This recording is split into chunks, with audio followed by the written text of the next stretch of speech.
Eu sou o Felipe da Rocaille e estou fazendo esse vídeo sobre nu artístico respondendo a um amigo inscrito no canal que questionou: Felipe, vocês trabalham com diversos públicos, trabalham com público infantil, mas tem essa questão do no artístico e tem vídeos onde a gente trabalha. E aí, como é que fica?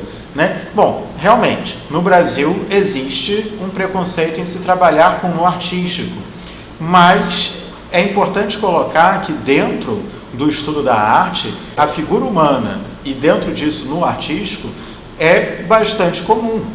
Se a gente pensar em estudo da arte na Europa, por exemplo, não existe nenhuma forma de preconceito. Isso é uma questão que está na sociedade brasileira, né?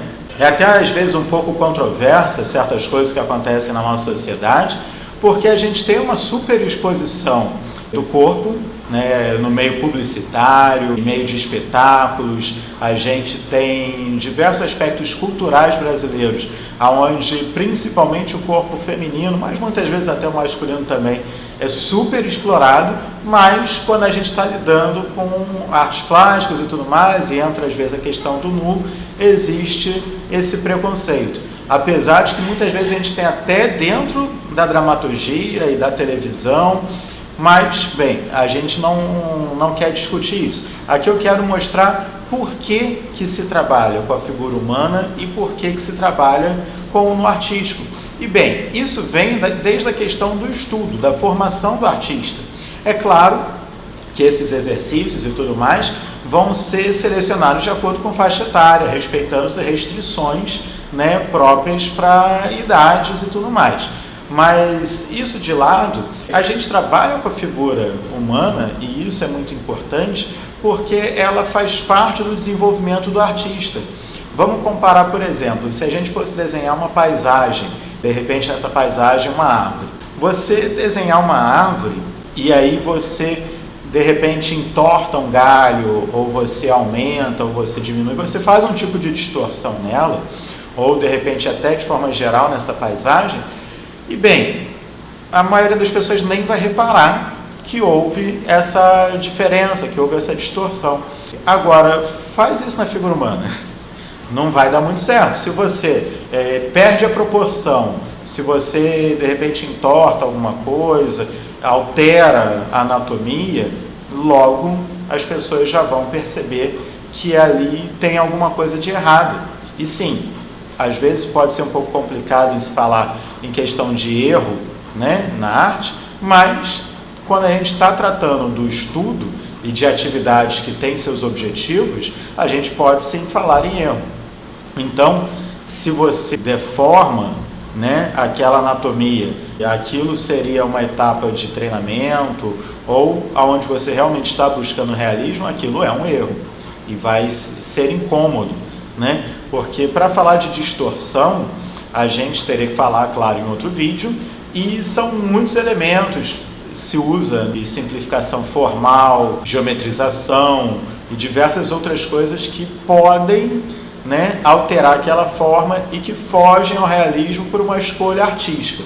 Mas para isso a gente teria que fazer outro vídeo, né? Não é disso que a gente está falando nesse vídeo agora. Então, a questão da anatomia, ela tem a sua complexidade, porque a gente percebe justamente isso. Você tem que ser fiel àquela anatomia, você tem que respeitá-la. Então, para respeitar, você tem que entendê-la também. E isso vem através do estudo do modelo vivo. O que seria o modelo vivo? É você ter uma pessoa posando, né, ali à sua frente e você desenhar, fazer esse desenho de observação a partir dessa pessoa. O que tradicionalmente é feito, embora não necessariamente, mas tradicionalmente é feito a partir do modelo nu, né? E é claro que a gente entende que a partir do nu a gente tem uma maior visão da anatomia, né? É como a gente pensar, por exemplo, um médico que ele fosse dissecar um cadáver de roupa, né?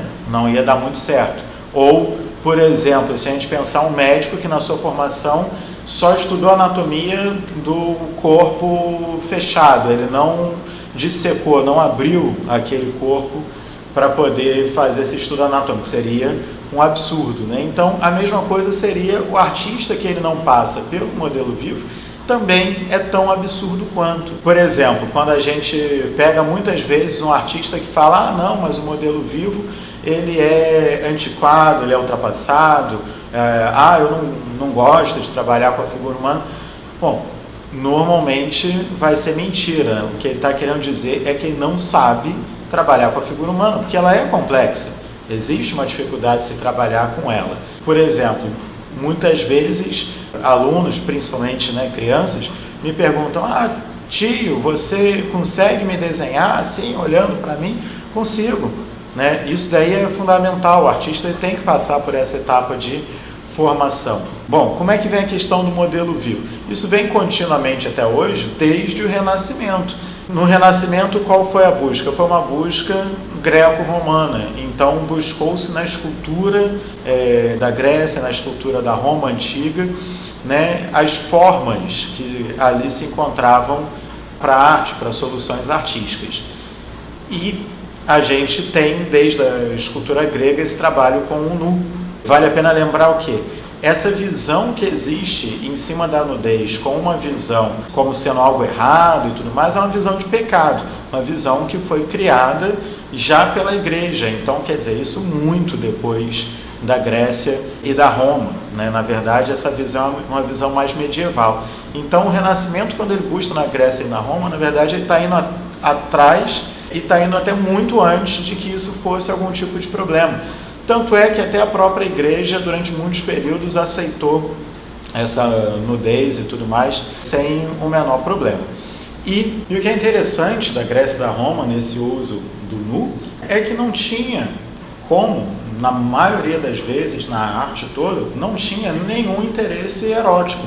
Na verdade, você tem a valorização da figura humana pensando em valorizar ideias que venham daí. Você está valorizando o ser humano como um todo, através dessa representação. Na Grécia e na Roma, por exemplo, a nudez ela estava muito associada à alegoria. Ou seja, o que é alegoria? É você representar com a forma humana uma ideia. Então ali, na verdade, não é uma pessoa nua, mas na verdade você está representando uma ideia. Por exemplo, a ideia de força, a ideia da sabedoria e também as personificações dos deuses, né?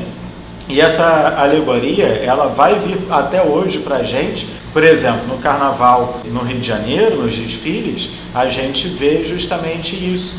Muito uso da figura humana, né, que está associada à própria questão da festa, mas que também ali você tem ideias. Se você pega para ouvir a entrevista de um carnavalesco, ele está fazendo ali uma alegoria, aquela pessoa, aquela fantasia, ela está representando uma ideia. Então ali é como se ela fosse mais do que uma pessoa, é como se ela fosse aquela ideia que ela está representando. Então o nu ali, ele não vai ter nenhum problema nisso. Bom, eu espero que eu tenha conseguido tirar um pouco do preconceito ao redor dessa questão do nu artístico, que tenha ficado mais claro por que ele entra como um exercício, né? Porque que o modelo vivo, porque que a figura humana é tão importante na formação do artista.